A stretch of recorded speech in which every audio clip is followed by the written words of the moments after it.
Hi, I'm Desi, host of Click on This Show today, and I have a really super special guest. It's my friend Joey Sorge. He is a local, was from Maryland, and took off for Broadway, and he's been a star ever since. Hey, how you doing?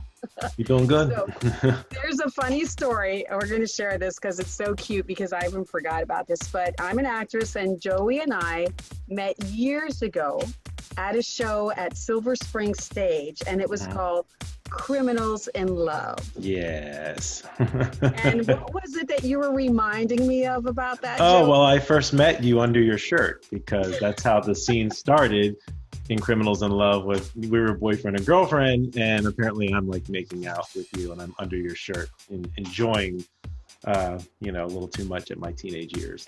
It was my first play, professional play, actually. Well, no, my second professional play, but my first as the lead and working with you.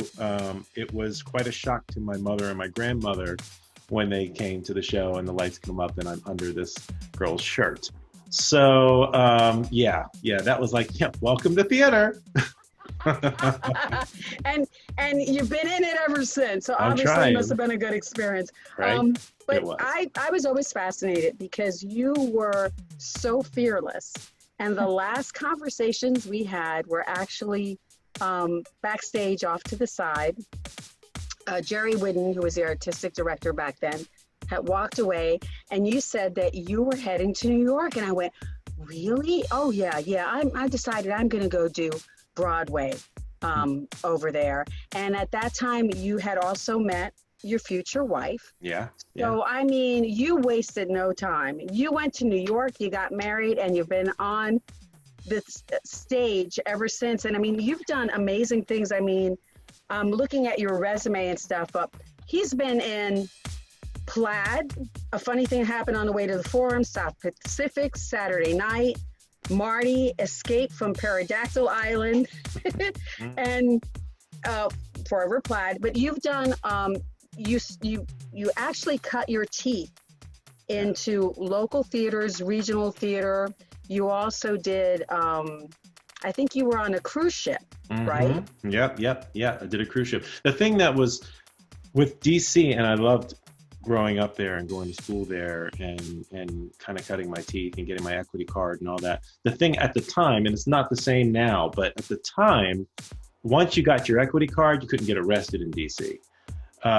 Because it was harder for a young guy, I was probably early 20s, late teens, early 20s. It was hard to get work as an equity actor in DC because they could just hire the kid fresh out of school and pay him, $1.50 a week. And I had already had my equity card, so I was kind of stuck. I was like, well, I can't get hired right now, in DC. So I thought, well, I better go to New York and try and do that. I was really lucky with Criminals in Love to do that, but there weren't a lot of those opportunities for me at the time. So I had to kind of broaden my horizons and say, okay, I got to go somewhere else if I'm going to work. And then hopefully someday DC will have me back and I can come do stuff there. And nowadays, I know it's different. Like you can work at Arena Stage now. They hire really good actors who live in DC, as like yourself. And we all had the phrase that in order for you to work in DC, you would have to move to New York. Yep. So because they went by your zip code. Yep. Yeah. Not your talent. Yeah, exactly. But I know that's not the case anymore. I know No, it's not. It's not. But they really lost big time with you because, first of all, I apologize for not making your last big show. I wanted to come so much, Elena, and I explained we were going through a lot of things at that point. But Joey was in a revival on Broadway of the Bronx Tales. Who did you play on that? I played Rudy the voice, and I was the understudy for the father, who was the role that Robert Deniro played in the movie. It was a new musical version of A Bronx Tale because Chaz Palminteri did the play version. It was a one-man show that he initially did years ago in the 90s, early 90s. And he wrote it, and it's a story of his life, basically. And he was approached to do it as a movie, and they kept approaching him saying, hey, we want this to, we want to do a movie, but we don't want you in it. We'll give you the money. We just want to buy the rights. And he was like, no, I'm doing this movie, and I'm going to be in it myself. So he kept saying no to all these $1 million offers. And then finally, Robert De Niro came to him and said, he saw the play and he was like, I want to direct this film. I want to do a film. He goes, but I want you to star in the film. And he was like, all right, we got a deal. And it was a handshake and they did it. Long story short, they did the movie version. And then over the last decade, they've been developing and working with different composers to do a musical version. And they went through a couple of different composers and they finally settled on working with Alan Menken. And Alan Menken ended up doing the music for Bronx Tales. And so there we have it. So we worked on it for like 2.5, 3 years in workshop and readings and, just kicking it around, kicking the tires, checking it out, see what works, what doesn't. And then we did an out-of-town production at Paper Mill in New Jersey. And then right after that, we came right into New York. And we ran for almost 2 years, like 1 year and 9 months.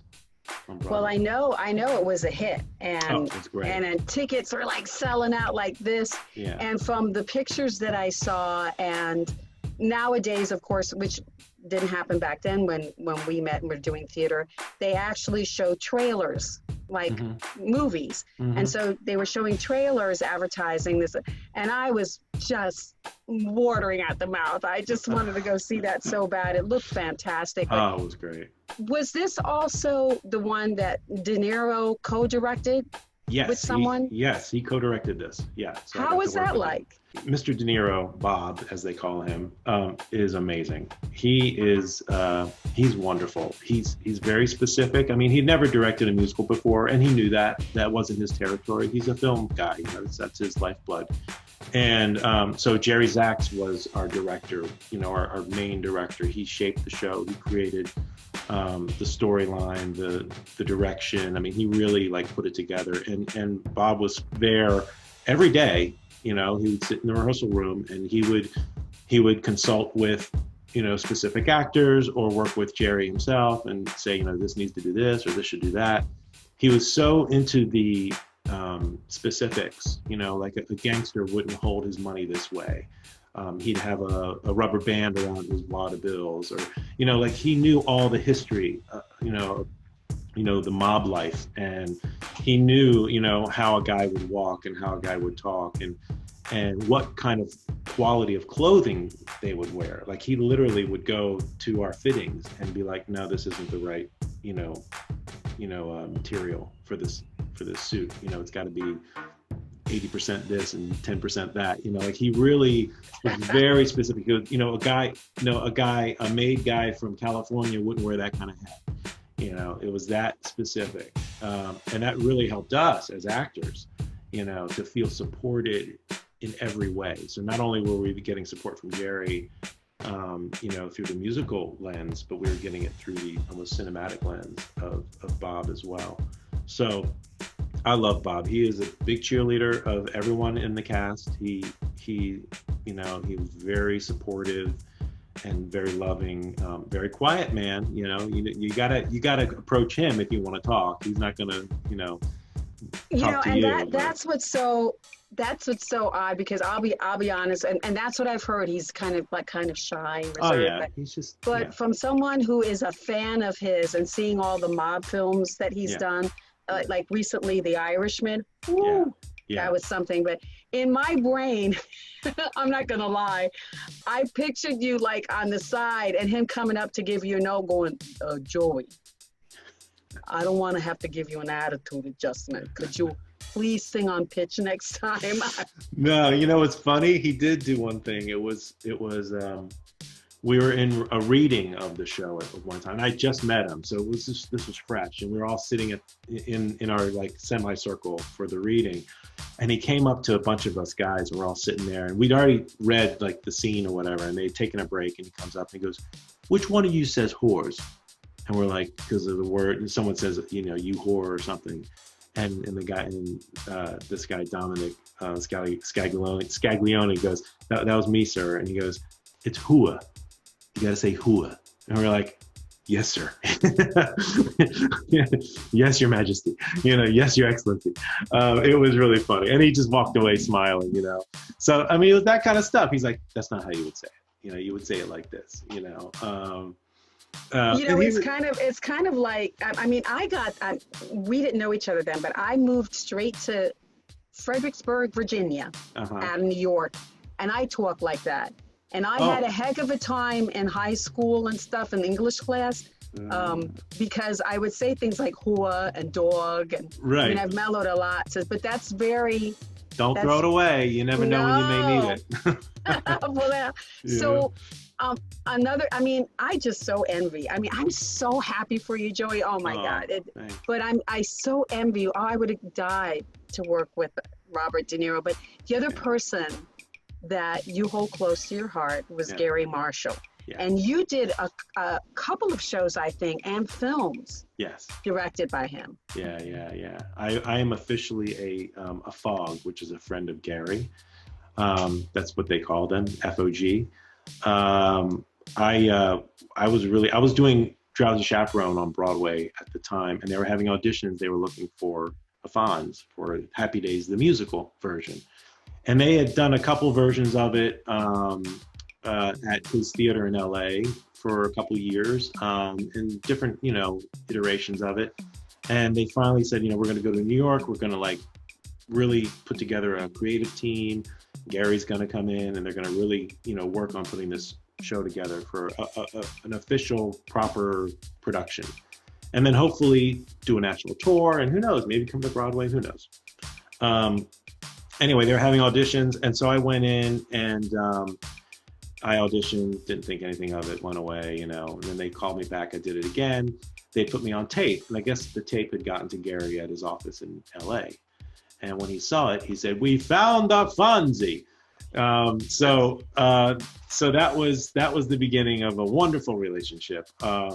He was kind of like a father figure to me, and he took me under his wing, and he every time I'd get depressed or frustrated, he'd help me see the positive side of things. He was very much a glass half full guy. So yeah, we developed the show, and we did a national tour. We did two productions of it. One again at Paper Mill Playhouse. I keep going back to that place. And once at Goodspeed Opera House, twice at Goodspeed Opera House in Connecticut. And then once we did those versions of it, it was kind of like our out-of-town tryout. We did a national tour for about 6 or 7 months. And we didn't come to Broadway. It wasn't the right kind of show for Broadway. I don't know how they would have taken us, but it was an enjoyable experience. It was great to be leading a show, being the star of the show, especially with such an interesting connection to my childhood. This show was my childhood. I mean, Tuesday nights at 8 o'clock. I even remember going back to school. Like, we'd all be waiting for the night for Happy Days to come on. Yeah. And then the next day in the classroom, all the boys are going to go, hey. Just it was great. But you, I'm again so jealous. You got to meet the real Arthur Fonzarelli. I did. Right? I did. Mr. Winkler? Briefly. I didn't have a lot of connection with him because, most of our stuff was done in New York, and he lives in LA. And we did tour and all that kind of stuff. But right before the tour went out, they were having an event in Milwaukee called Bronze the Fonz. And they basically, someone did a big bronze statue of Henry Winkler, and they put it out on this promenade in the middle of Milwaukee. And they invited the television cast of Happy Days and Henry Winkler.